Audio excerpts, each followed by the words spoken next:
Are you ready? Are you already filming? Mm-hmm. Hi. Yeah. What do you think about my spiffy ride? You still got it. I still got it. I mean, I still got it. Yeah. I still. Own it. I Have own. it. I own it. Yeah. I still own it. Wait. What? No. It's mine. Yeah, it is. Allegedly. So, I think we're talking about two different things. But I wasn't about to let Jackie have all the small tire fun. A lot of you guys are wondering why. Why? The joke. Right. The jokes. Yeah. So I apologize to everyone. There's a few things that our videos have been missing. Okay? I'm going to address that right now. One is the jokes. When we were testing, I was serious. We were in serious mode. We were in serious job mode. And yeah, I forgot the jokes, and I'm sorry. I was also kind of hoping that we would just cruise on without the jokes and nobody would notice, but They noticed. they noticed. They noticed two things that were missing from the videos, which is A, the jokes, and B, you're not letting me have any camera time. Well, So I'm going to fix I mean, that. you did have a little control of the camera, but the one clip was completely in slow-mo. And then... Oh, yeah. So I was trying. It just didn't make it into post. Yeah. So anyway. So, yeah, we can knock out a few jokes, I think, anyway. What's red and smells like blue paint?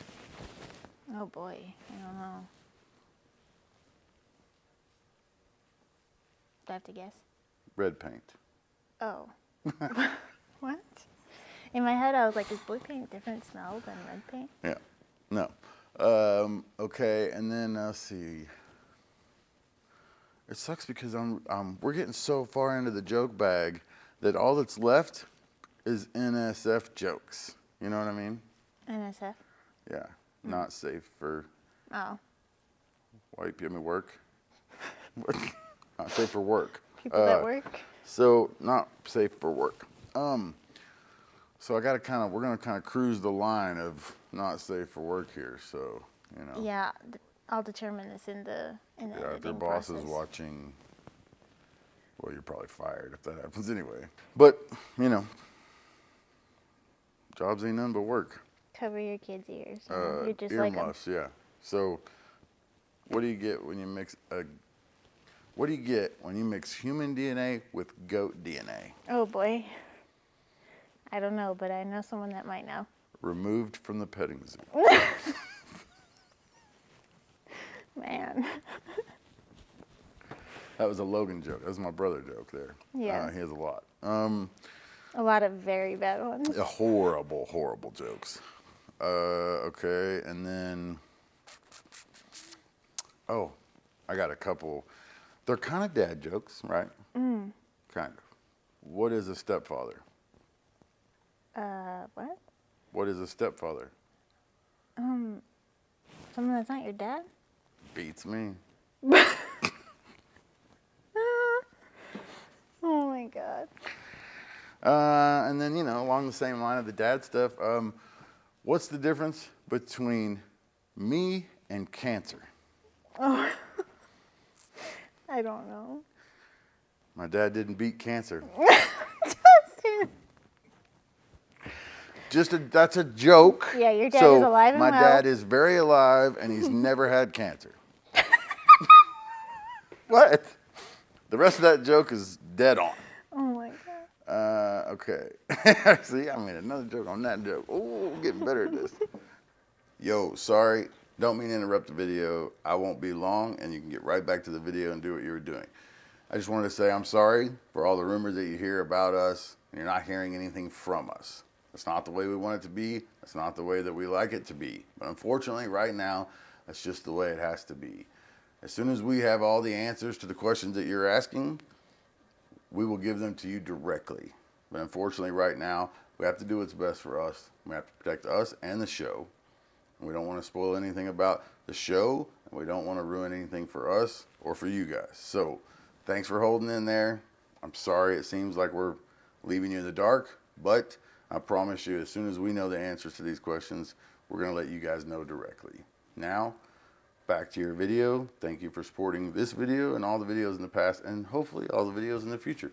All right, now, a lot of you guys have been asking about this car. So we've been goofing off with it. We're having a good time with it. We have big plans for it. So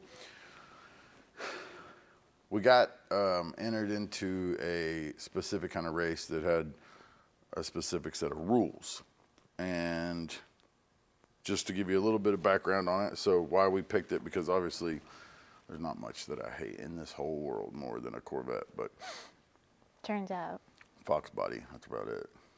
But now you love it. You see a Corvette in any racing video and you're like, wow. I do now. It's weird. Yeah. It's weird. I've always hated Funny Corvettes. the things that happen when you're 40.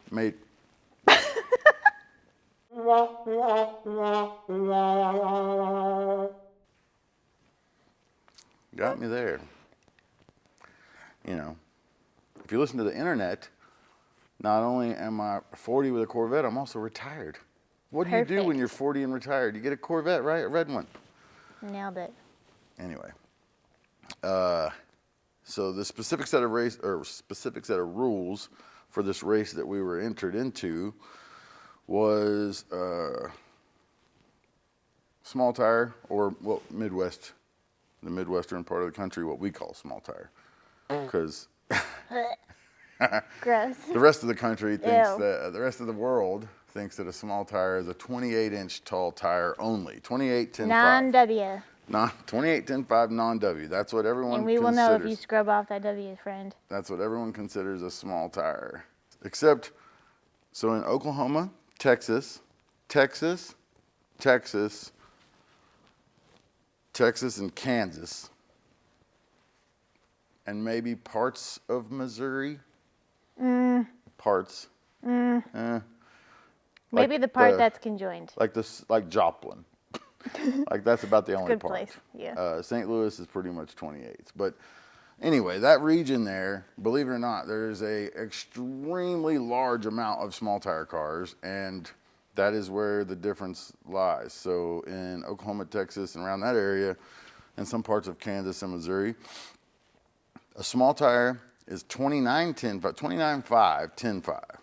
So it's a big tire. Still a non-W, and it's still 10.5-inch tire. Yep, sort but of. it's very big in the height. They allow a 29.5. So in this specific race that we were entered into, was 29.5 was allowed. So it's 29.5, 10.5. So it's kind of considered small tire, depending on where you're at. To me, it's a super small tire compared to my 36s. So to me, it's a big tire. To Jackie, it's a Pro Mod tire. So in this race, it was 29.5, 10.5 tire. It was all glass, all factory body. Can't have no, Zeused on stuff. You can't have no carbon fiber. You can't have any one-piece front ends, nothing like that. You know what I mean? Like it has to be all. It has to be all factory body components. And then it has to be all factory glass. No Lexan allowed. Full interior. And that's about it. Is it? Oh yeah, and you had to drive it. Yeah. Yeah, and well, it has to have like all factory front stuff, factory style. Headlights and stuff. They want it to look like a real car. Factory front frame rails and stuff. Like you can't have like tube chassis stuff. So. And they want the windows to go up and down and working windows, regular old car stuff. Yes, and you got to be able to drive the car from the meeting spot to the race spot, race the car, the whole deal. So, they're talking like 50 miles or something, which, everybody says 50 miles. It never really ends up being 50 miles, but. Except for that one time Gary Jack was hurt. It was 51. Yeah, that's true. Hey, just so you know, if you come to Oklahoma and you race in any race that Mark Swanson's putting on the street, if he says it's a 50-mile cruise. It's a 50-mile cruise, baby. Bet on 51. At least. Because, dude, when you're in the car and you're cruising in a race car, 50 miles you don't think seems like much. It is literally 50 miles in Oklahoma is a you're almost wide in Dallas stretch. if you go 50 miles. So, so the car had to be able to drive, had to have a cooling system, everything you need to be able to drive the car. And it had to have 29.5, 10.5 tire, all factory body panels, all factory glass, no Lexan, no one-piece front ends, nothing like that, and full interior. Mm-hmm. Those were the rules. And Nailed it. so, and the other thing about this race was, it was rumored that it was going to be on a less than stellar surface. Yes. So from what we were told, now of course we don't know, no one's told us where it's going to be. It's going to be on the street, and it's going to be supposedly a very challenging, sporty, sketchy surface. So I'm guessing asphalt, pea gravel, really crappy road. Yeah. So whenever this came about, I started looking for cars.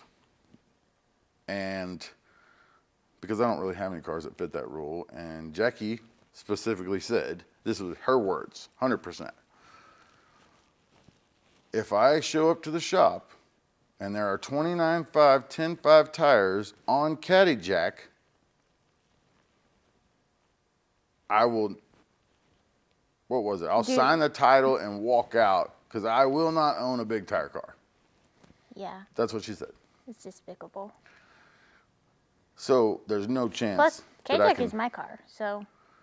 Yeah, but I was talking to her like, hey, we use your car, we save a bunch of money on this deal. And I was like, hell no, friend. And she said, you're not putting big tires on my car. So.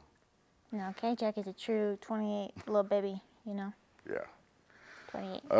So when I was looking for cars for this deal, obviously the first thing I think is we need something that is lightweight. We need something that the engine is very far back. I mean, the worse, in my opinion, the worse the surface, the more the chassis matters. And I know that everybody differs of opinion there. But in my opinion, on a good surface, you can do a lot with a car that doesn't have a, it doesn't have to have a super badass chassis, because you've got something there to grab a hold of. You really just need horsepower and lightweight at that point. You can win. But on a crappy surface, it is of my opinion that you need to have, the better the car works, the better you'll be. So I wanted something with the motor way far back. We started doing some research, and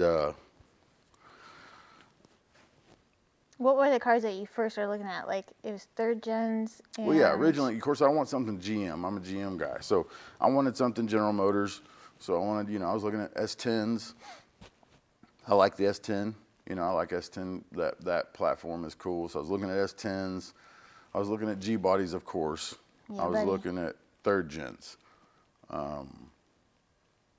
And really, the third gen can get light enough. The G body, it can, but man, it takes so much work to get a G body that light, because it's a full frame car. But they're so cool. But they're still super cool. The S10, you can get them light, but they still have that weird, once you get to like 2,800, 2,700, it starts to get hard to get any lighter. Well, and you'll kind of always struggle with the ratio. And you'll, with what ratio? The Front to rear, back. yeah. Yeah, usually on an S10 on a less than stellar surface with a bunch of horsepower, you're going to end up with ballast in the back. Mm-hmm. So of course, I'm thinking, what if they show up with a Fox body? Ugh. Right? Because it's Because totally why legal. wouldn't they? If you think about it, under these rules, it's so cold in here, by the way, you guys. Yeah, Like, I'm trying not to shake the camera yeah. with my shivers. If you think about per the rules, so all factory body, full interior, stock firewall type stuff, and 29.5 tire. So if you look at those rules, a Fox body is perfect. Yeah. Because you can get a Fox body down to 2,500 pretty easy with a nitrous combo. Pretty damn easy. Gross. There are people that have got them considerably lighter than that. So the weight is there. It's easy to get a Fox body light, a pair of mini tubs, and some torque boxes and stuff. It's easy to get the rear of the car to run a 29.5. The parts are readily available, blah, blah, blah, blah, blah. Like, People do it all the time, basically. Yeah, it's easy. been done. That's why there's 28 of them in a 32 car field. It's been, and it's been done. So you're not having to rewrite the book on that deal. There's no research and development needed. It's just you put the shit on there and it works. Well, and they're cheap and they're everywhere, and you don't got to drive across country, and there's a million reasons why. Yeah, and done right, they look good. I will admit, like, it's rare for me to see one that looks good, but when they're done right, they do look good. So I just can't bring myself to do it. I just can't bring myself to race a Fox body. So, I mean, plus with those videos we put out, it would look shit. yeah. Well, I've been talking shit on Fox bodies my whole life, you know. And if you look at the type of racing that I do with my car, you know, ain't no Fox body gonna come in there and outrun me. You know what I mean? Like, ain't no Fox bodies even in the kind of racing I do. There may be one or two of them, and that's because the person had it for 20 years or whatever. You know what I mean? And they've been, you know, working on it steadily the whole time. They just never gave up on it. But for the most part, once you get going really fast, the Fox body holds you back. You know, their 104-inch wheelbase or whatever just doesn't, it's not going to work when you're trying to do what we're doing. So, and they have a really weird back part. You can't fit a 36-inch tire. Anyway. Yeah, buddy. So, I was trying to figure out, though, why is the Fox body the one that works the best? Why is it that no matter what you buy, so you buy a G body, you do everything to it. I mean, all the best shit you can do to it. You know, you like, let's say you call Eric Kinward and you have him do everything to a freaking G body, and you get it back.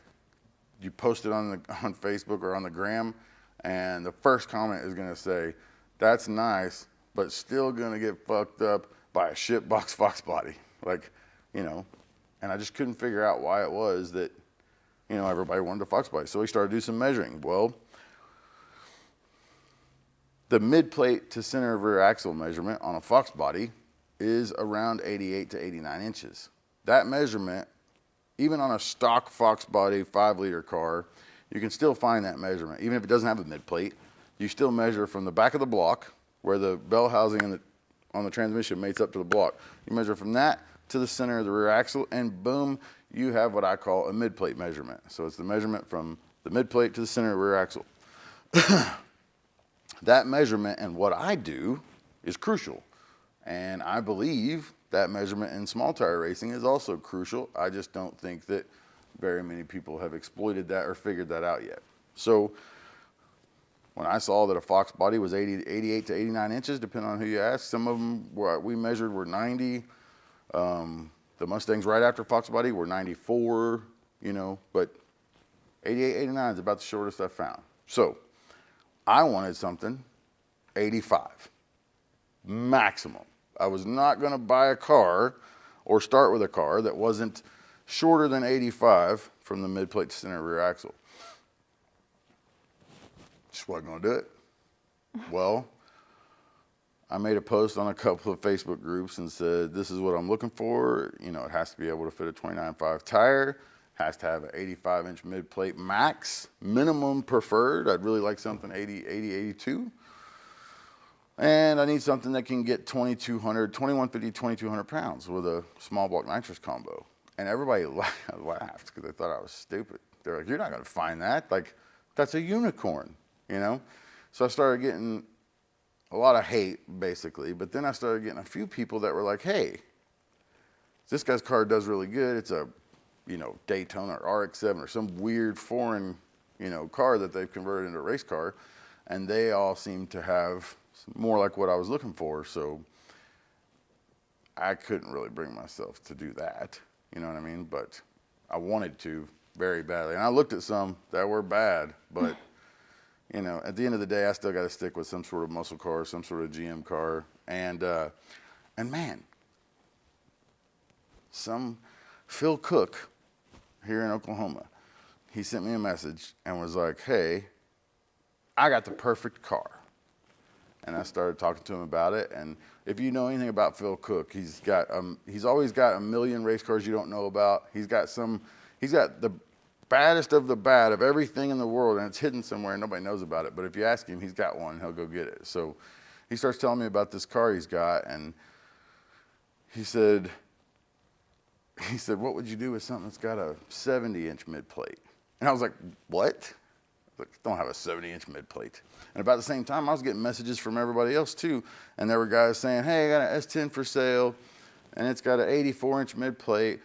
And I was like, no, how is that possible? I have an S10 out back, and I measured it, and it's 95. Like, if I move the motor back to the edge of the firewall, I can get it to 93.5. But how's this guy got one that's 84? Well, so then I started asking guys, okay, I think maybe you measured that wrong, so what's the drive shaft length? And that'll tell me. And, you know, this guy said his S10, his drive shaft was 55.5 inches long. Well, I know for a fact that's not going to work because my car has an 82-inch mid plate, and the drive shaft is 40 inches long. So, yeah, not going to work. Math, just math. Yeah. Now, the drive shaft length can vary, transmission, whatever, but it'll give you a quick estimate on whether or not the guy you're talking to has something that you want. So Phil said, I'm guessing that the mid plate's 71, 72 in this car. And I said, what's the drive shaft? And he said, 28. And I was like, whoa, we're getting somewhere now. So I talked to Phil a little bit more. He had a C3 Corvette, and it was flat black and bad to the bone. But looked like Batman. it did. It looked, dude, it looked like the Batmobile. Like, well, you know, Wish.com version of the Batmobile. And so I was talking to him about it, and I was like, dude, I'm going to buy it. And then this is a done deal. I want that car so bad. And I was so excited about it. And then the further we got into this race and the rules and everything else, it kind of dawned on me that Phil's car, this Corvette that he had, this 79 or 80 Corvette, it dawned on me that Phil's car someone had converted the front suspension over to like a Mustang 2 or something. So it was 2 race car. It was, man, I could have argued it, and I may have got away with it.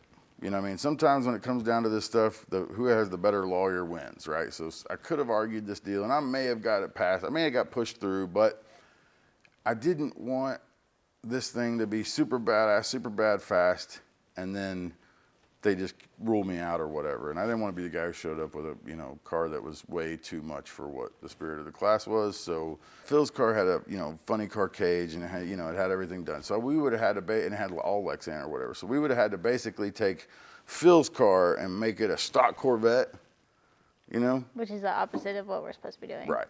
So if we're gonna build this car, we didn't want to start posting pictures and videos of it or whatever, and it be like, everybody else that's doing this is taking a stock car and making it a race car, and we're taking a race car and making it a stock car. It just didn't fit. It didn't fit the spirit of the whole deal.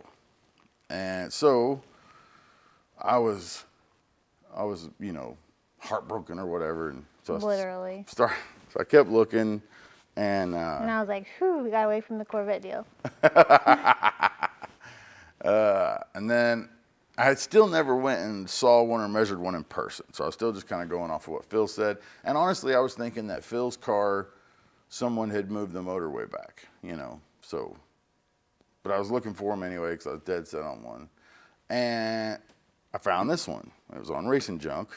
And it was a guy down in Texas, and super awesome dude, by the way. Like, the universe, just brings super awesome people together sometimes, and it was a really good experience getting to meet him. And he owns Extreme Raceway Park in Ferris, Texas, right outside of Dallas. Yeah, south of Dallas. He owns XRP, and this was his son's. Which is an amazing freaking racetrack. Oh yeah, if you've never been to XRP, you could go so fast there. Unreal. So, I think one of the fastest passes I've ever made in my car was there.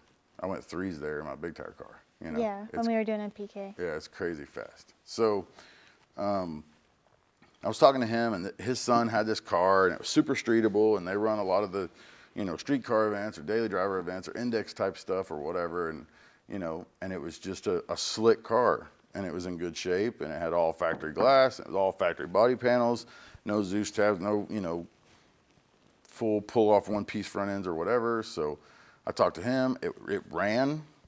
And it was all stock front suspension, all stock front everything, stock brakes, drum brakes, like, it was what we wanted. Mm-hmm. It was bright red. I hate to say it was what we wanted because it's a C3, it's a red C3 Corvette, but it was really what we wanted. So we go down there, talk to the dude. All right, cool.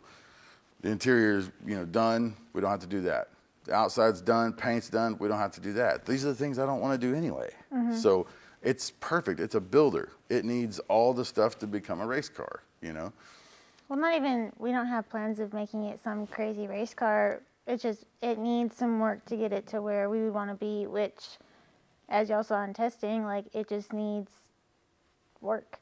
It needs to be. Yeah, I mean, it needs horsepower, you know what I mean? Yeah. It needs more horsepower, and it needs, But we're not going to go get it and make it a freaking pro mod and shit, like. No.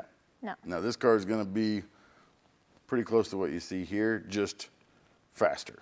And, we're going to make a few changes that we can't, we're not going to discuss till it's over because we still have to race this thing. And we still have to gamble on the fact that we win.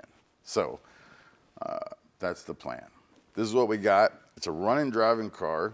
It's a 79, I think 78 or 9 Corvette C3 Victory Red, race car red, whatever you want to call it. And the cool thing about this car is that it is literally what I would call the cheat code. Like, that's not its nickname. We don't know what the nickname is yet. We haven't picked one, but it is the cheat code to street race. I'm gonna be like a used car salesman here and trying to sell you this beautiful cream puff, okay? All factory fiberglass body panels. This car is 100% fiberglass right from GM. So you get yourself a Fox Body Mustang, what are you gonna do? You're gonna put a fiberglass front end on it, fiberglass hood, fiberglass deck lid, fiberglass bumpers. No, this baby right here, ready to rock, fiberglass.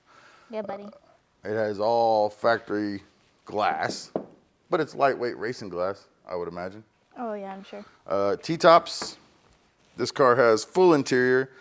This car has fiberglass doors. How about that? Did it come with this stuff? Yeah, this is the Corvette. Whenever you buy a Corvette, someone from Bowling Green at the Corvette factory, they send you this here when you register the title in your name. You get your jacket and your shoes. Nice. Yeah, I mean, I thought it was pretty cool. Like, I bought a lot of cars in my day, and nobody's ever sent me any and stuff like that. Nice. So, fiberglass bumpers, factory. Perfect. They don't care if you live. You don't have to do anything. You don't have to. But I mean, first thing you're going to do when you buy a car, put fiberglass bumpers on it. Not this one here. No. 29.5 tire already fits. Gross. And I'll give you a little secret. The way you put a 29.5 on a C3 Corvette is you don't mini tub or anything like that. You just bolt them on and you jack it up until they clear. That's pretty much all you got to do. That's what we did here. Nailed it. Fit just fine. It ain't tucking nothing. It's not tucking anything. Fiberglass doors from the factory. It is a 2-seater. There is no back seat. So when you buy a race car or when you buy a car and you're going to street race it, what's the next thing you do? You take out the back seat. This one here, don't need to. It came without a back seat. Don't gotta worry about that shit. This is a factory street race car. This one already has a power glide. It has drum brakes in the rear, all factory chassis frame, all factory suspension. Let me show you what you're working with under the hood on this rig. As I was saying, this here's a factory built street race car. I don't know if GM knew what they were doing, but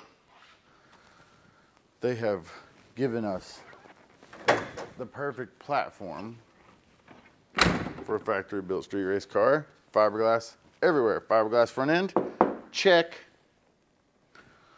Fiberglass hood, check. So,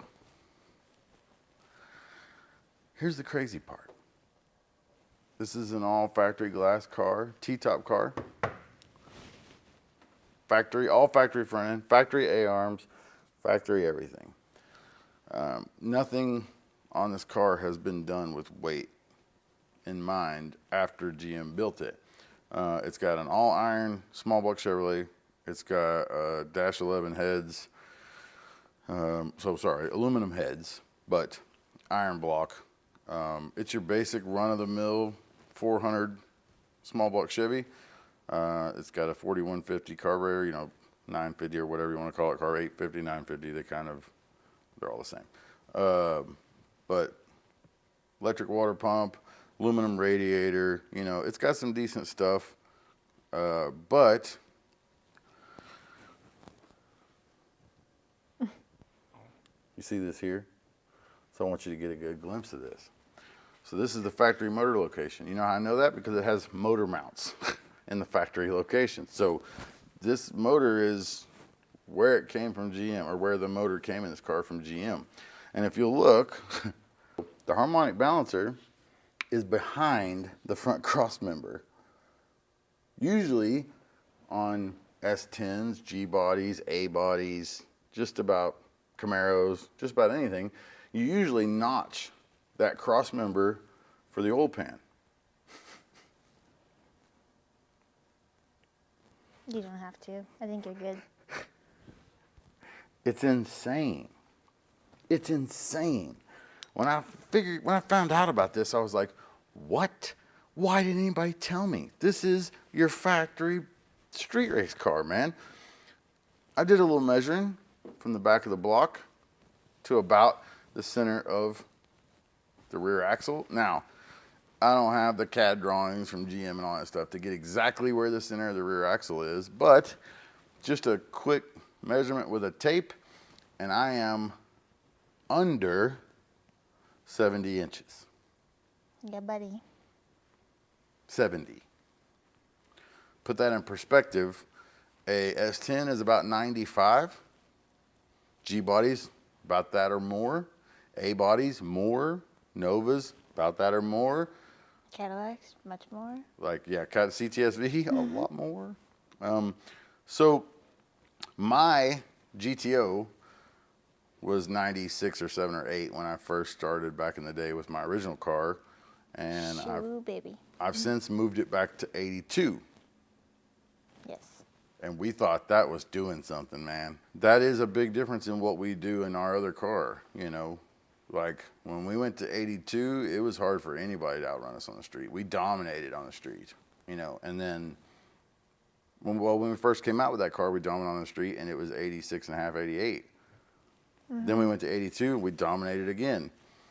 And then guys have gone back as far as 77, 78, and they're hard to outrun. Kind of, you see the trend here. So this deal here nips that in the bud because it's 69. You know, I honestly think you'll have a hard time going any further. And this was a stock firewall. So, you know, Fox body at 88 or 89, and that's why I think they work so well.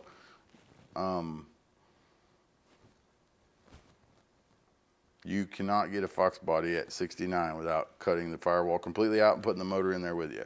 If this thing is on total crap asphalt, it's going to do amazing. Anything with some rubber down or concrete, and we may need to hang some weight on the nose. So the great part about this is, though, as light as we can get this car, which right now, the way it sits, with driver, with an iron small block, radiator, you know, the whole deal, ready to go on the starting line, full of fuel, driver in it, 100% race ready. It's 2570 the way it sits. And it's 51 on the rear. Yeah, buddy.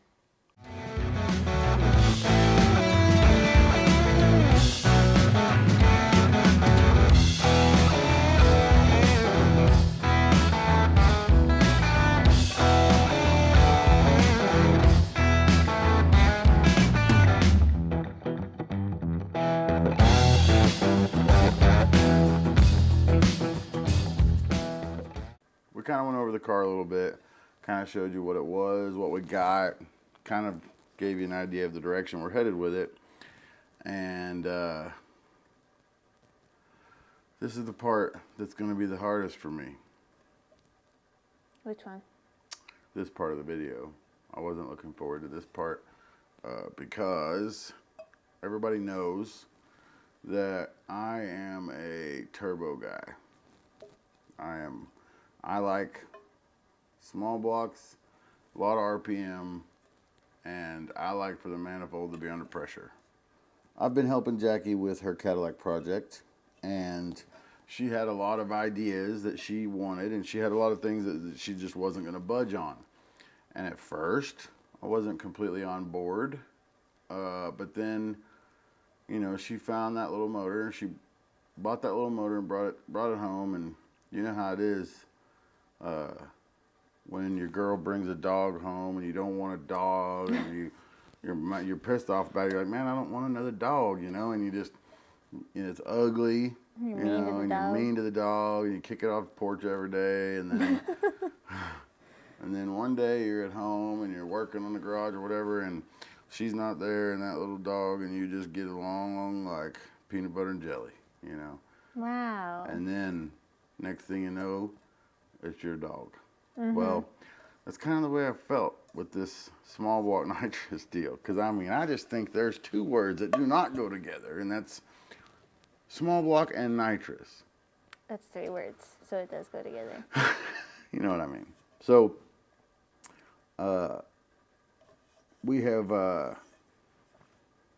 we've met this guy, Chicken Bone. Okay, so we've been dealing with him a little bit, and he's the one that built the engine that's in Jackie's Cadillac. And talking to him, you know, I'm going over your goals, and I'm like, you know, I'm going to be the guy who is designated, you know, I'm going to be the guy who's challenged with the job of making this Cadillac run and be competitive and stay together and make power and everything else. And And I'm gonna look pretty. and yeah, you're challenged with getting it down the road. I don't know who's got a tougher job, because getting that car down the road on a 28-inch tire on pea gravel asphalt ain't gonna be easy. But so I'm talking to Chicken Bone. I'm like, man, you know, I feel like she set me up for failure, because the stuff she wants to do is all turbo cars. You know, like I'm pretty much. You watch some of these big races, and it's turbo I don't cars. know. It's moving a little bit away from there. So- You know, because it's cold outside. And so I'm talking to him, and I'm like, you know, you obviously deal with small block nitrous stuff quite a bit, because this thing's a bad mother that she got. And so we're talking about it, and he's like, well, it should run, you know, this number. It made this much horsepower. And of course, when he said how much it made horsepower-wise, I was like, yeah, okay. Oh, sure thing, Stop. buddy. Yeah. Small blocks don't just make 700 every day, you know. And so anyway, so when he told me that thing was making, you know, power naturally aspirated, Stop. that blew my mind. Stop it. So, Thank God I edit this. so you know, we're doing this Corvette project, and you know, I just don't want to do the fuel Let's just system. be honest. Let's be honest. Okay, what would be honest? Let's just be honest. You have the biggest case of FOMO ever when it comes to me. Like, if we order food, you want my food. And if I'm doing something, you want to do it. And if I'm racing nitrous cars, you want to race nitrous cars. Like, you want to do everything that I'm doing. I don't understand it either, because for all of my life, I have always wanted to do the opposite of everybody around me. Like, But when I tell you what I want to do, you're like, that's stupid. Like, Yeah. when we had the talk about let's decide how long it's going to take to finish Caddy Jack with the LS blower motor, you were like, there is no way in hell that you are putting a small block nitrous motor in there.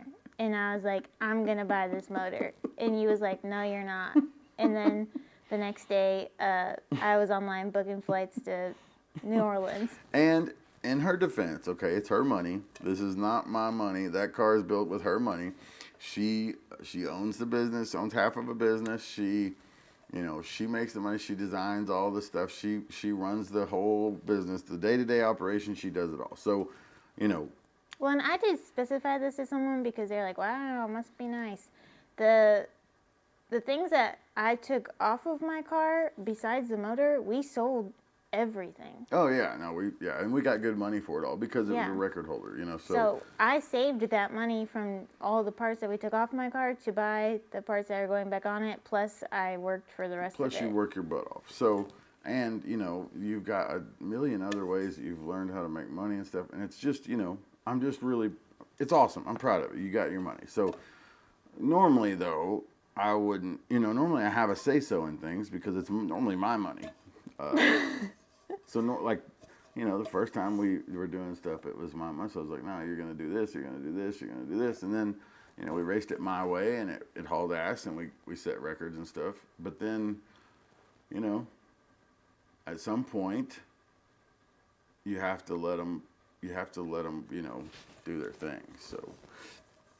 So you came up with this idea, and I don't know what it is, man, but for whatever reason, when it comes to you and this stuff, you're right.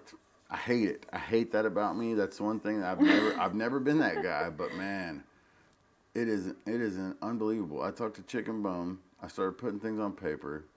I started coming up with numbers and stuff, and I'm like, holy crap! I'm like, this thing's gonna be fast. Like, it's gonna be really fast. And I was like, what? I was like, wait a minute. And I was like, and it shouldn't have a problem with reliability because it makes so much power barefoot that you're not going to have to spray 1,000 to it or 600 to it or nothing like that. So, it's going to have a little whiff of nitrous and it'll make as much as turbo LS guys. And I was like, what? This is insane. So when I race nitrous and tune nitrous cars and stuff, that was the problem. You build a motor and this time I'm going to make more horsepower on motor so I don't have to spray as much. And you do it and it works great. But then eventually you just keep upping the nitrous till you have a problem. So, being very honest with myself and learning, right, and going through everything, researching it very well. I was trying to find, the only reason I was doing any of this was I was trying to find a issue with your combination so I could say, look, here's the problem. You just want to prove me wrong. No, it wasn't to prove you wrong. It was to make sure you understood the challenge at hand, and so we get ahead of it. So if you can find the issue with someone's combo, you can get ahead of that issue, stay ahead of it, and then it's not a problem anymore. But, it was tough to find many issues with your combo, so I was like, man, this is crazy. So when we decided to build this deal, it was like, you can spend a ridiculous amount of money on fuel system and, piping, turbo, and you can find where to mount all this stuff, and then, and then you're also putting a heavy turbo on the front end of a car, and then keeping up with some of the back of the track stuff and the street stuff. It seems like when the surface gets really, really bad, the nitrous cars tend to shine, and I believe it's because the power is so manageable there. But, and of course there are those nitrous guys on the street and at the back of the track stuff that just make more power than turbo guys. I don't know how they do it, but like guys like... it's magical. What's the guy's Kendall name? Going. Huh? Kendall Going. Kendall Going. The guy's... Yeah. God damn, you're so much smarter than me at this shit. Kendall Going. So guys like that who you watch videos of them and they're just driving away from turbo cars in high gear and it's like, whoa, But not even just in the winter too, all year. All year, yeah. That guy, they make some power, those guys. But man, I just got a bad case of the FOMO. So of course, I wanted this car to go together quick. I wanted it to be, and that's the other thing. The turbo guys can talk about how street they are all the time, but I'm honest with myself. I'm a turbo guy. Most of those guys that are street racing and back of the track racing turbo stuff are methanol. With no radiators, no intercooler, you know what I mean? So they talk all they want. But they got a 5 or 6 gallon fuel cell on methanol. They ain't driving them things nowhere. You know what I mean? They're quiet and they idle calm, because they got little bitty ass hydraulic roller camshafts in them. But like, you ain't doing nothing with that deal. You're racing it. That's all you're doing. Right. So, but now all of a sudden, here's something. Jackie's got something on gasoline. You can put a radiator in and drive it wherever you want. Yeah, I mean, it's got a massive camshaft in it, and a lot of compression. Oh, come on. But still yet, you could do it. It's just a little 383. Don't talk it up like that. Oh, buddy. So I call up Chicken Bone. Long story longer, I call up Chicken Bone. I said, hey, man, I hate to be that guy, the follower, the guy who, just copies everything Jackie's done. But, well, you're also missing a very key important part of the story. What? Is when we raced this car and we realized we need to go a little bit faster, You tried to convince me for a solid 72 hours to let you use my motor.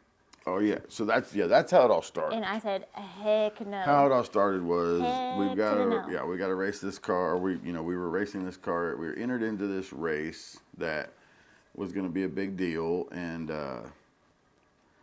it had a budget, and so I was like, hey, why don't you just let me borrow your motor? Because she kept telling me, what are you going to build? What are you going to build? You should do a small block nitrous. You should do a small block nitrous called chicken bone. I was like, I ain't doing a small block nitrous. But then I was like, hey, you know what? Why don't you let me borrow your motor? I'll put your motor in this car. We go out there and win this deal, and then we can afford to buy another motor like that for this car or whatever, or a spare motor, whatever you want. If I tear it up, I'll fix it. And then also, we get to tune your motor, learn what it's capable of, and it'll be ready when we put it in your car. She lost her fucking mind. I said, heck no. You are not running my motor before me. She will not let me borrow that motor. No. How fucked up is that? How fucked up is it that I got a cool nitrous motor and you're going to take it out of my car and put it in your freaking Corvette and go race it before I get to? Hell no. I would let her use anything in this shop. Anything. Boy. Anytime, any place, anywhere. That's some bullshit. And now she... You've driven everything in here. I haven't even fired mine yet. And you're already trying to take it. Won't let me borrow her motor for this race. Nope. So I was confident that she was going to let me borrow her motor. So I had started planning things out for this nitrous deal to be in this Corvette. And I was like, we could modify her headers, or we could, build a set of headers quick. So I start gathering materials upstairs. And I'm like, man, we got just about enough stuff to put this set of headers together. And then you would try to convince me the next day. And I said, fuck no. And I had the whole deal lined up. You know how it is. You think about it, you're going to borrow this motor from her, so you put everything together, and you're like, oh, yeah, I could do this deal. And then you're like, man, this thing's going to haul ass, and then you start getting excited, and then you start having dreams about banging it through the motor, purging on the starting line, and big flames and all this, and then the next day, you're like, okay, hey, we're not going to have enough time for me to build a motor and stuff. Yeah, I know you said no yesterday, but what do you think today? So I need to borrow that motor of yours for this race. And she was serious. And so I thought I'd give her a little time, let her cool off. She's just joking, I mean, I understand where she's coming from. She bought this motor, spent all this money, and she ain't been able to hear it or drive it or nothing. And it's my fault it ain't done. But I said, I'm going to hit her up again later. Plus, if we're really honest, I'm cheap and you're not. So usually you would be the one to like, oh yeah, let's go buy another motor. And I would be like, hell no, we have a motor right here. Let's use this. Like, let's save the money. But it was the opposite in this situation. No, it was completely opposite. So I called Chicken Bone. I said, hey man, I know that motor she got's a unicorn, but it's a standard 383. Come on. Yeah, I know, standardish. So run of the mill. Middle of the mall. They make them. That is a middle of the mall small block you got there. You can find one just like it out in the junkyard, So I said, hey, if you hear of another one of those deals, or you know of anybody that you built one for that's something like that or similar, or will make good power and stuff, I can't spend as much money as she did. Whatever. I said, but let me know. And man, it wasn't 10 minutes later, he texted me back and he sent me a picture of this little motor. And he said, I got this deal right here, just freshened up, ready to rock. And I said, man, what's the monthly on that old dude? And he shot me a price. It was decent. And I said, man, that thing's ready. And he goes, yep. He said, it comes with spare pistons. Isn't that weird? Jackie's motor came with spare pistons, and this one came with spare pistons. I see a trend here. Let's talk about how many sets of turbos you have, bro. The only good thing that I will say about Jackie's motor and this motor is it came with all the spare pistons. So they haven't used it yet. It's a full set. So they haven't used them yet. So better to need them and not have them. I mean, no. To have them and not need them. Yeah. Anyway. So I said, we came up with a price. I said, man, that's a pretty good price. I worked out a deal on some trade stuff, on some other deal, came up with some money. And I said, man, what's that dude make horsepower-wise, And I'm not like Jackie. I don't have to lie about my stuff. My stuff should run pretty good with that line. So I'll be honest with you, This is a 440 some odd inch small block Chevrolet with all Pro 245s, and it's set up with 2 kits. You know, big. I mean, that's more kits than I got. Yeah, definitely, 100%. Big 55 millimeter cam or whatever, and got Jezel key weight stuff all through it. I mean, it's a nice piece. 2 carburetors. Nice piece. And then yeah, it's got twin. They ain't Braswells. You know, not everybody. One day you'll get there. Not everybody can have Braswells, but I will tell you, if you know anything about carburetors, if there was a carburetor set beside a Braswell that you would want to have on some sort of a nitrous heads-up motor, it would be a set of Bob Book's Dominators. So in case you're wondering, yeah, she may have Braswells, but I got them Bob Bookses. It didn't make quite as much power as Jackie's did, but it was close. I mean, it's not close, I guess. It's, you know. You just got 2 kids, buddy. I'm talking naturally aspirated power. It probably makes 80 or 100 less than hers. But I do have 2 kits, so where hers lacks in motor power, mine might make a little bit more on nitrous. I'll still fuck you up. And the cool thing about it is now we have very similar combos, so if either one of us blow these deals up, we ought to be able to take them. You know, if we're going to race one car, we ought to be able to take motor out of one car, put it in the other car, and still race, because it'll be a very similar deal. The headers and everything will still work. Everything will go together. And, you know, motor plates and all that stuff will make it work. And then, you know, and we'll be ready to rock. So, yeah. You have a nitrous motor. So, yeah, now I have a small block nitrous motor with an intake that's off of a 706 or something. Like, there's absolutely no reason for that intake to be on this motor. It is huge. It is unreal. Like, have you seen the Corvette? It's going to be over the T-tops. It's going to be over the roof, over the T-tops. Like, it's going to be right blown in your face when you take the T-top off to drive that thing. Yeah, and with the hood on it, it's literally, because it's going to be, the hood's going to be like right here. So it's literally going to look like a 706. It's going to look like some massive motor in this thing, and they're going to be like, what is it? I'm like, oh, it's a 440-inch small block Chevrolet. Like, what the? Yeah, 23 degree, too. This is a 23 degree motor, okay? So it's a stock valve angle small block Chevrolet, and it makes horsepower naturally aspirated. No. What? No. Yeah, I don't have to lie about my shit. No, because people know how to do math. Heck no. This place is going to be full of sensors. These people don't know how to do math? Yes, they do. So anyway, rock and roll. We're going to put this motor in that car. And the then, little red Corvette. This is Mighty Mouse's little brother. Justin doesn't like me calling that, but it is. That's Mighty Mouse over there. That's his little brother. Minnie Mouse. I think this little dude here might be his big brother. No, you know, that's one of these days, we're going to end up. You realize this, right? This is shaping up. I don't know if you've noticed this, but this is shaping up to be. One of these days, these 2 cars are going to end up in the same class, on the same tire, on the same surface, and then one of these days, it's going to happen. Who's going to back you up? I don't need. It's a small tire car. You still got to be in the mark. No, you don't. It's a small tire car. None of that shit matters. I have a rear view mirror.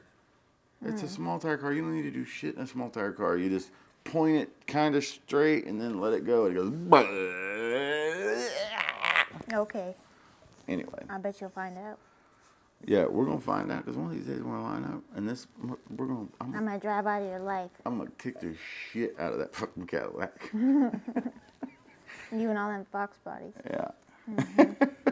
About 400 foot, both of them. If we ever do race, I promise you, about 400 foot, both of them are going to start shooting green flames and eating themselves apart because blow up on the same pass. Because we're going to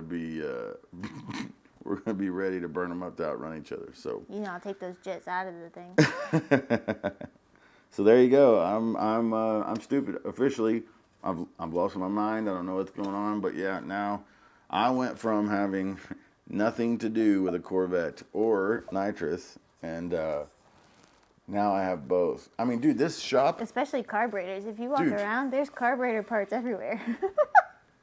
A couple of months ago, you couldn't find a carburetor in here. You couldn't find the parts for a carburetor in here. Like, Now, all this, we went from this shop having nothing but EFI turbo cars, or, forced induction anyway. Even your car had a supercharger on it. And now, there's only one thing in here that's EFI turbo. Everything else is carbureted nitrous. Yeah, there's 3 cars in this frame that have small blocks. That's an LS7 or LS9 headed, whatever, crazy LS motor with a carburetor and a distributor. That, if you want to think I'm going back in time, going backwards, yeah, we're doing technology different here at Midwest Street Cars. We're putting distributors in LS motors. So anyway, Beautiful. There you go. Stay tuned for me to kick this shit out of that CTSV. Excuse you? I mean, You for can our bump next your head. video. Stay tuned for our next video. Oh, I still gotta show you what we found in the car. The coolest part ever. I found a time slip in the car. And this is the owner driver of the car. And I don't know if you can see that, but the reaction time is 0002. But this is from 9/3 of 2021. The car went 146, 423, 659 at 104. Okay, September of 21 last year. 659 at 104. Okay, we found this in the car under the passenger seat. You can barely read it. You can barely see it, but I had it one time where you could, yeah. Thunder Valley. That's our local racetrack. So this is from our local racetrack here in Oklahoma. Here, let's sit it right here where you can. So, and it is from March 2004. So how long ago is that? Shit.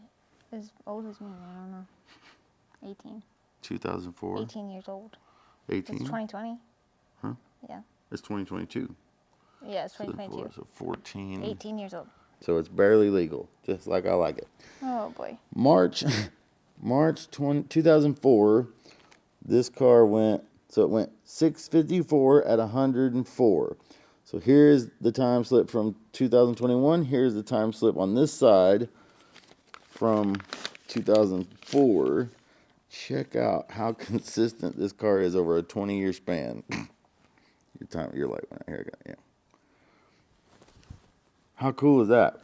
140. No, so here we go. What is it? Yeah.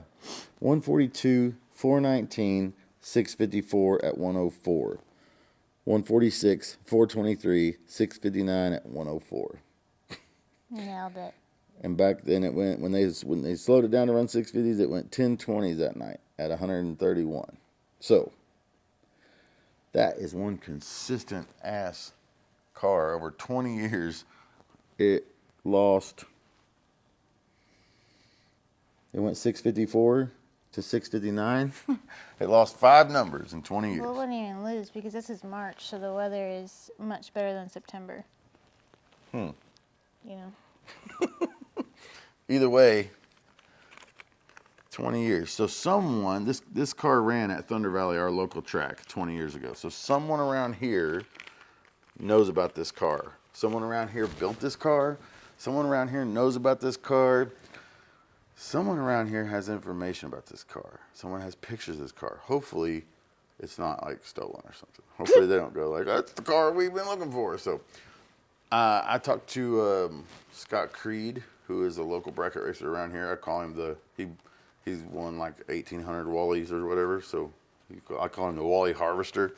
I talked to him because he's really the only old bracket racer I know around here. And he said that there was a group out of Oklahoma City somewhere, used to own an alignment shop maybe, and they were the part of the Corvette club or whatever.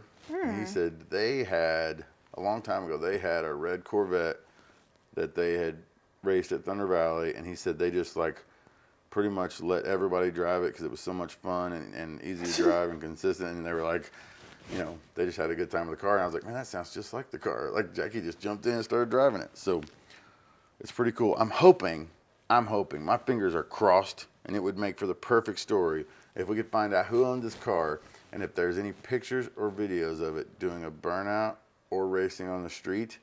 That would make my day. So if you have any of that, if you know any about that, please let me know, because I would love nothing more than to put a big picture of that car 20 years ago racing on the street and then now racing on the street. That'd be awesome. Yeah, boy. It was meant to be. Do I have any more? There was another one. I think I got another one left at me. I think. I don't know if is it safe? I think it's safe. What goes in hard and dry and comes out soft and wet? I plead the fifth. Chewing gum. Silly.